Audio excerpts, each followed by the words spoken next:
Hello বন্ধুরা, কেমন আছো তোমরা? সবাই ভালো আছো, আশা করছি খুব ভালো আছো। আর আমিও খুব ভালো আছি। চলো আর একটা ভিডিও নিয়ে চলে আসলাম তোমাদের সামনে। তো ভিডিওটা স্কিপ না করে ভিডিওটা দেখতে থাকো, আশা করি খুব ভালো লাগবে। আর জানোই তো আমাকে একটু বড় ভিডিও দিতে হচ্ছে, তো একটু পাশে থাকো তোমরা। আর চলো প্রথমেই নিয়ে যাই আমার রান্নাঘরে, কি কি রান্না করব সেই দেখাই। তো এখানে দেখো আমার শাশুড়ি মা রান্না করতে মানে সব কাটাকাটি করছে। রান্না হবে, মাংস হবে, কড়াইশুটির কচুরি হবে, সব রেডি করা আছে। এখন এখানে কাটাকাটি হচ্ছে,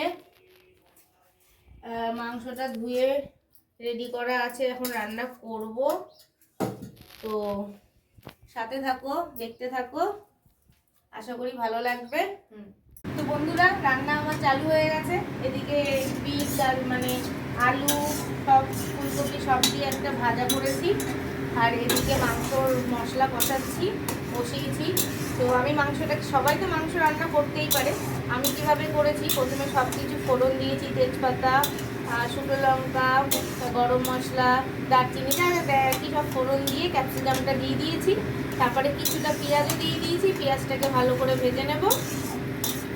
ভেজে নিয়ে তারপরে আস্তে আস্তে সব কিছু দিয়ে দেবো, মশলা বাটা। এদিকে আলু ভেজে রেখেছি, এদিকে মাংস। আর আমরা না প্রচণ্ড তেলটা খুব বেশি খাই, এই বাড়িতে রান্না খুব তেল বেশি খায়। তো ঠিক আছে, আবার একটু পরে আসছি। তো বন্ধুরা, আমার মাংস কষানো চলছে, এখন দেরি আছে, এখনো মাংস সবে কষাচ্ছি। তো কেমন হয়েছে দেখে বলো। কালারটা না শেষ হয়ে গেছে বলতে কালারটা না এই মাসে লেখাতে ভুলে গেছি, তাই মাংসটা হয়তো একটু সাদা সাদা হবে, দেখতে ভালো হবে না। কে কে খাবে মাংস ভাত, সবাই আমার বাড়িতে চলে আসো। সবাইকে নিমন্ত্রণ করলাম, দুপুরবেলা সবাই আমার বাড়িতে চলে আসবে, ঠিক আছে? তো ভিডিওটা এখানেই শেষ করলাম। ভালো লাগলে লাইক কমেন্ট শেয়ার করে দিও যদি ভালো লেগে থাকে, আর যদি ভালো না লাগে তাহলে কিছু করার নেই।